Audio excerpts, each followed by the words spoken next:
Narito ang Balitang Pinoy TV. Magandang araw sa atin lahat mga kababayan. Dito na naman tayo sa another episode ng ating vlogs. Pag-uusapan natin ngayon, ito po, no? Bakit inuna pa po, no? Nauna pang imbestigahan ng Senado. Ito pong tungkol sa PCSO. Hindi ko naman sinabing wag mag-imbestiga sa PCSO, pero ito po yung immediate concern ng mga Pilipino, no? Yung tungkol po sa People's Initiative. Ang dami na pong issue. Bakit hindi po ito ang inuna, no? Meron pa po nga po akong yung teorya ko diyan, baka hindi kaya gusto na lang nila na ito na lang pag-usapan natin yung PCSO. Kasi, di ba? Tapos biglang bubulaga na lang sa atin na okay na lahat ng may kinalaman sa People's Initiative. Ikalawa ko pong katanungan, bakit po congressman pa rin yung nagpapaliwanag tungkol sa People's Initiative? Tsaka hindi po ba akala ko malinaw na po yung kasunduan, no? Akala ko malinaw na yung kasunduan na ang isusulong na lang yung CONAS ng Senado. At isa ka pong katanungan, ano po ba talaga yung need? Bakit magchat-chat tayo ngayon samantalang umaharap po tayo sa napakarami po nating problema? Yan po mga pag-uusapan natin, pero bago yan, kung bago ka pa lang dito sa ating channel, mag-subscribe ka na. Dahil ito lang ang tayong channel na may kinikilingan, may pinapanigan, una sa balita, huli sa impormasyon. Kaya ano pang hinihintay nyo? Pindot na, okay. Unahin na po natin itong pinakamainit na balita. Nag-imbestiga po sila sa PCSO. Hindi ko po alam kung ano po ang gusto nila rito sa PCSO. Nagtataka yata sila dahil tama nga naman, no? Ang dami pong tumatama sa loto ngayon. Unlike before, may mga ilang linggo na walang tumatama, no? Naalala nyo yun, yung taya-taya ng taya, tapos palaki ng palaki. Ngayon, magkasunod na araw, may parehong malalaki, may tumama. Kaya lang, okay din naman yan, no? Kaya lang, parang sa tingin ko, yan ba dapat natin pag-usapan? O PCSO lang po yan, kung may mandurugas dyan. Siguro pwede rin, kaya lang, ang tingin ko dapat inuna nila itong People's Initiative. Okay, tuwan-tuwa po ngayon, ang latest po, yung tumama yata, umamin yung mga taga PCSO na dinuga nila o dinoktor nila yung damit.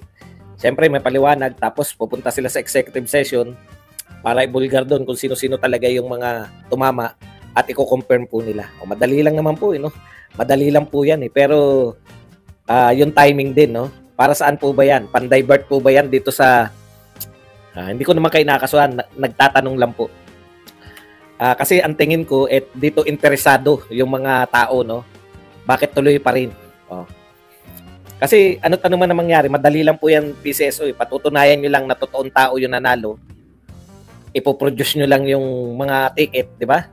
Saan tumaya? Ang dali lang po niyan. Ako sa tingin ko, napakadali po niyan.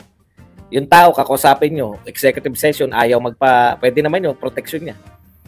Saan siya tumaya, di ba? Tapos i-trace doon kung may tumayagang ganun. Asan yung ticket? Alam ko, hindi ka pwedeng kumubra na walang ticket dahil yung mga usapin dati, na-plancha yung ticket, hindi na nakakubra O nabasa yung ticket, hindi na nakakubra. Kaya nga, yan po ay siguradong may ticket. Dali lang po i-trace yan. Kung talagang, malay nyo nga naman, nagkataon na magkasunod na araw, tinamaan, malalaki pareho. Tapos, pag wala talaga, binola lang yung mga senador, pakulong na agad.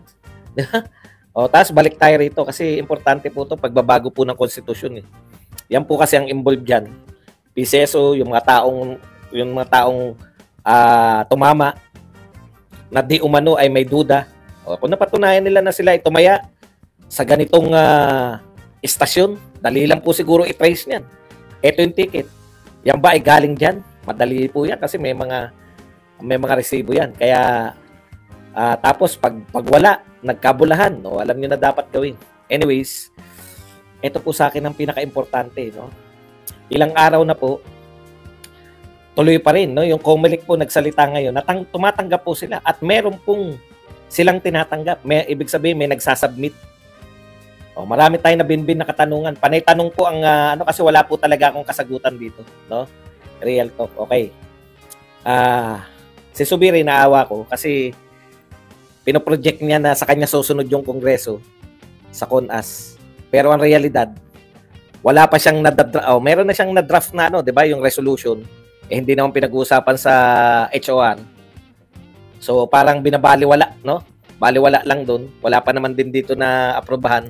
Sabi nga ni Senator Amy, kami ba parang wala ko nabalitaan na kinonsulta kami diyan. Parang minadali lang ni Zubiri, siya lang mag-isa.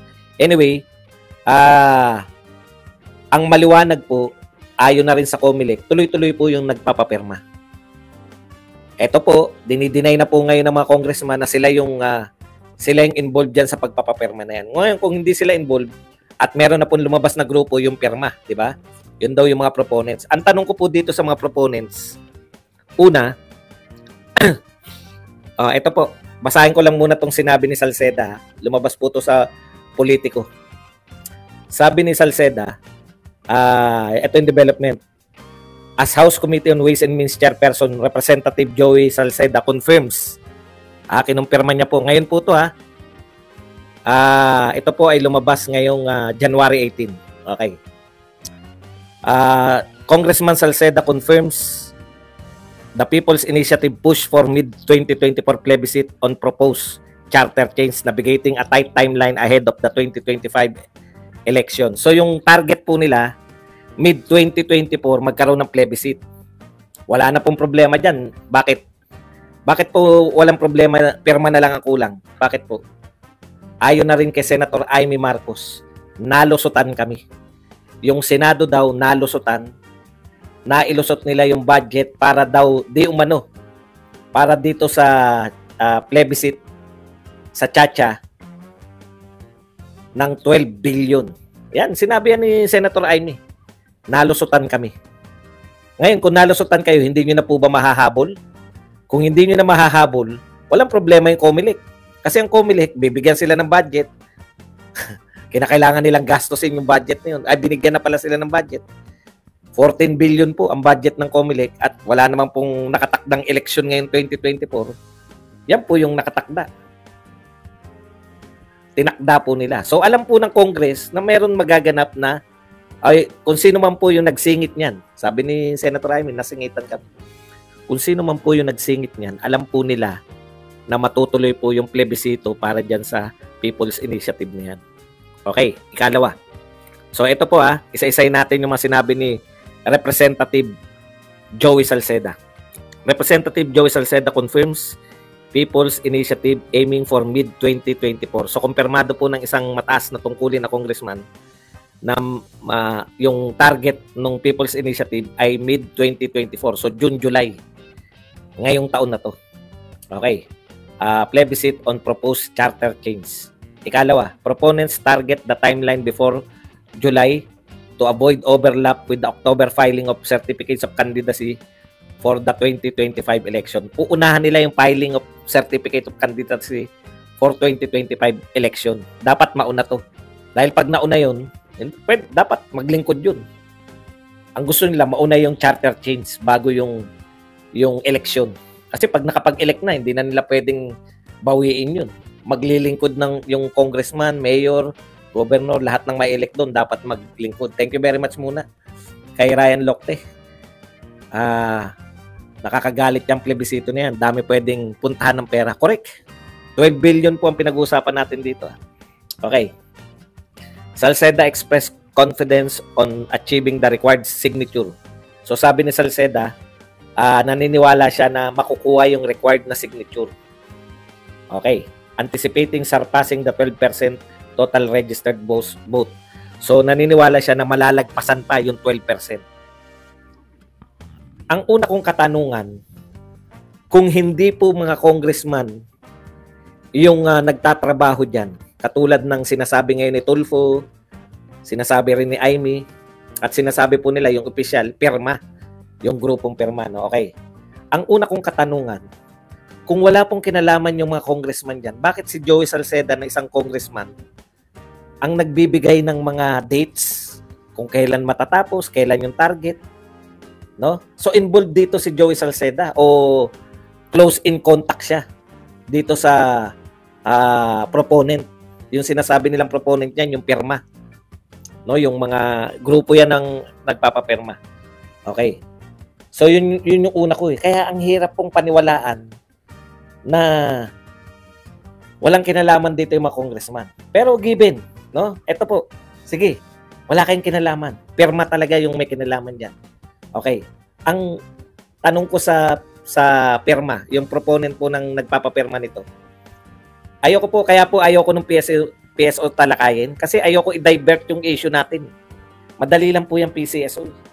Ang dali lang punto ko yun yan eh. Tama yung sinasabi ni Tulpo, sino yung mga nanalo.